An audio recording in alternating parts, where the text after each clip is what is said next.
Fala pessoal, Igor Vieira aqui. Hoje nós vamos para mais um exemplo, né, com, com conceitos, na verdade, sobre ownership, né. Hoje nós vamos ver variables and their interactions with both. É, Conceitos que às vezes a gente vê e conhece em outras linguagens, né, eles não necessariamente existem ou funcionam da forma como a gente imagina dentro de Rush, necessariamente por conta de conceitos que a gente já aprendeu como ownership. Então, se você ver os últimos vídeos, pelo menos que a gente tentou ali estudar e entender, né? É o seguinte, ownership é um conceito que é trazido pela linguagem. Na verdade, ele já existiu, por exemplo, algumas partes desse conceito dentro de C++, mas é um conceito que existe dentro da linguagem que torna a memória safety, né? O que é isso? A gente programa cada vez mais com o entendimento de que tudo aquilo que a gente faz está sendo utilizado pelo melhor aproveitamento da memória, né? E de uma forma com que o código funcione e compile, né? Aproveitando os melhores recursos daquilo que a gente tem como memória. E o Rush ele tem um compilador que nesse momento, né, que ele está fazendo esse trabalho, ele sempre nos avisa, inclusive, se aquilo que nós estamos fazendo realmente irá, de alguma forma, prejudicar a memória.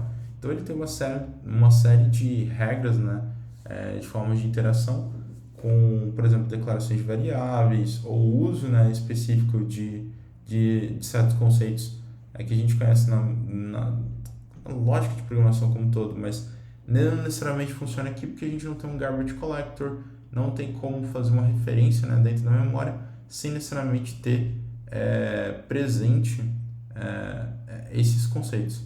Então, por exemplo, aqui a gente tem um exemplo, né, e o mesmo exemplo que eles deram na documentação, de quando a gente faz uma passagem de valores, né, entre variáveis, né, que são espaços da memória. Então, x recebeu, deixa eu só aumentar aqui, ó. X recebeu 5, x, y igual a x. Então a gente vai lá e printa y, né? O que a gente já conhece e entende é que isso, né, isso é 5. Então, tipo, isso é 5. Eu já havia compilado, então isso é 5. Mas o que acontece, por exemplo, quando a gente tem um tipo que é, por exemplo, uma string, né? Se esse valor aqui funcionaria com uma string. Então, vamos pensar assim, ó. Por exemplo, eu tenho aqui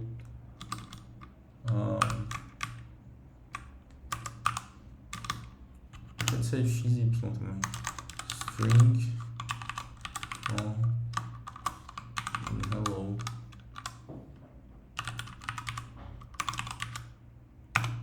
E é isso que a gente tem. Eu vou lá,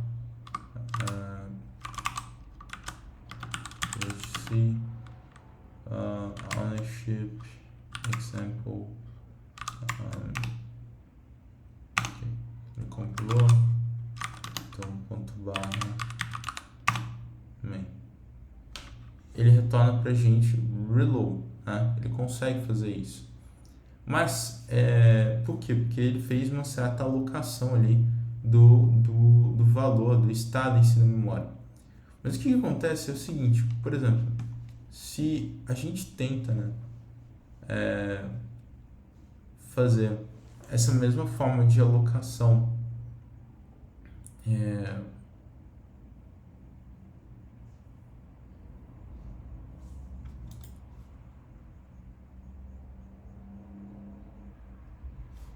se a gente tenta fazer essa mesma forma de locação, né, e pelo visto, ó, tentar manipular esse espaço todo. Então, rush main, rush ownership, example. Ele funcionou. Que é estranho, porque na documentação, olha, aqui a gente estava vendo, quando você para ler a respeito desses quadros, ele vai falando da forma como que o Rush trata a alocação de memória, né?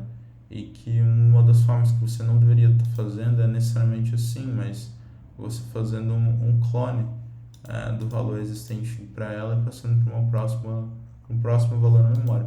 Mas ao mesmo tempo, quando eu olho aqui para o Rush, né, eu consigo fazer a mesma coisa. Então, por exemplo, ó, estou aqui, Rush C ownership example 1 main, né? Ele compilou e quando eu pego ali o compilado que ele criou na raiz, ponto main, ó, hello world, entendeu? Aí que tá, por isso que eu acho que é interessante a gente ler a documentação, mas testar também, porque quando eu criei ali, ó, é a mesma coisa, a diferença é que, por exemplo, eu só mudei de x para y, né, mas S1, S2, e aí quando a gente vai testando, né, ele funciona, ele não dá erro quanto a compilar, mas talvez seja algo relacionado ao cargo, porque aqui eu estou usando o Rush direto, não necessariamente o cargo. E aí ele, tipo, ele tem esse problema ali na implementação. Mas a gente pode fazer o seguinte, a gente pode testar usando cargo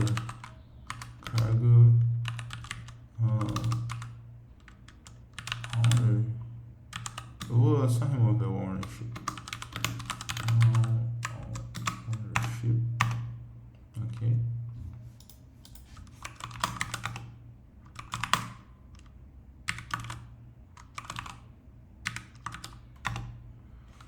E aí a gente vai criar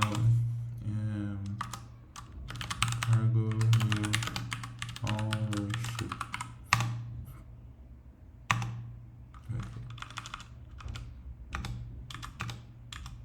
E aí, com ele,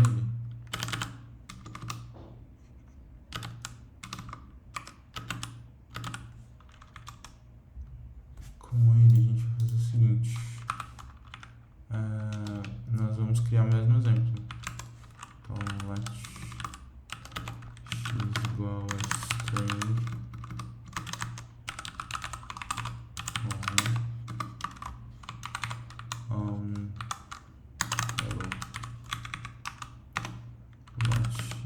igual a x, e aqui nós vamos só colocar isso mais o outro e chamar y. Então, se a gente fizer isso, cargo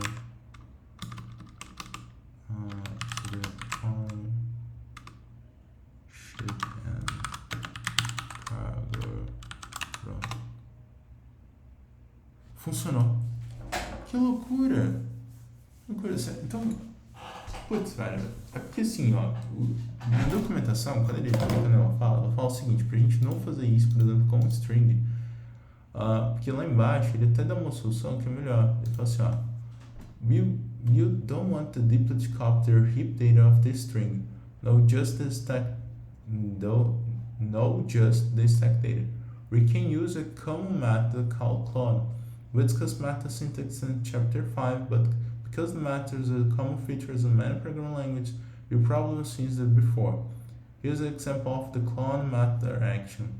This works just fine and explicitly production behavior. There repeated this get copy. When you use a clone, you know the some arbitrary code is being executed when the code man being expenses is visually indicated as some difference going on. There's another wrinkle we have talked about here, this code integration part shows this.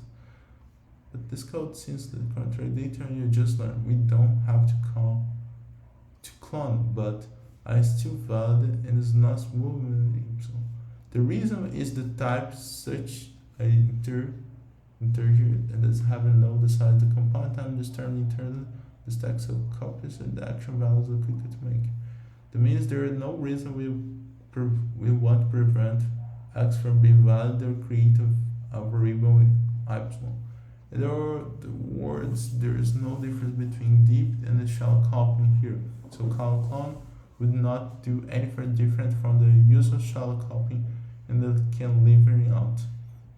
Russian has a spell annotation called but cop traits that can be start iteration mark to chapter 5 and implement cop to represent to not move, but rather the trivial cop making it too valid after the assignment of not variable. Rush would not let us another type with copy. If the type or any practice implemented trap, something special happened is gone. One compound type. To learn about add the copy notation type to implement the trait C, the derivative trait sample C. So what is type implement the copy trait? You can check documentation for the given and ensure copy. You sometimes implement copy. All interest types, boolean, float, character, tuples. Ok. Tá, mas aí ó, ele me deixou com uma incógnita, né? Talvez eu possa ver no próximo vídeo, que esse já deu 11 minutos. Mas olha que loucura, né? A gente tem, até então, né, na documentação, eu não sei se eu baixei a versão mais recente de Rush, mas até então na documentação, ele me fala que, por exemplo, se eu tentasse fazer isso daqui, ó, string reload, a gente ia receber esse erro aqui do Rush preventando, tipo, o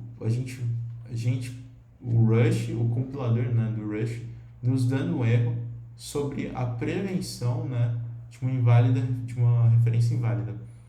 Porque aqui, ó, move occurs because this one has type string which does not implement the as value moved here. So value borrowed here after move. Ou seja, ele não conseguiria, né, alocar, fazer inferência de todas as posições ali da memória de forma correta por conta do string. Mas eu não sei, tipo, parece que isso já foi corrigido. Ou isso funciona bem dentro de Rush, porque a gente fez com cargo também.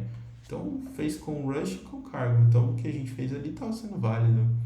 A não ser que eu estou errando em relação à perspectiva do que eu estou falando aqui, mas eu acho que funciona. Mas enfim, né? A gente vai continuando a estudar ownership, os conceitos de ownership. No próximo vídeo a gente vê ali o finalzinho, que é ownership functions, né?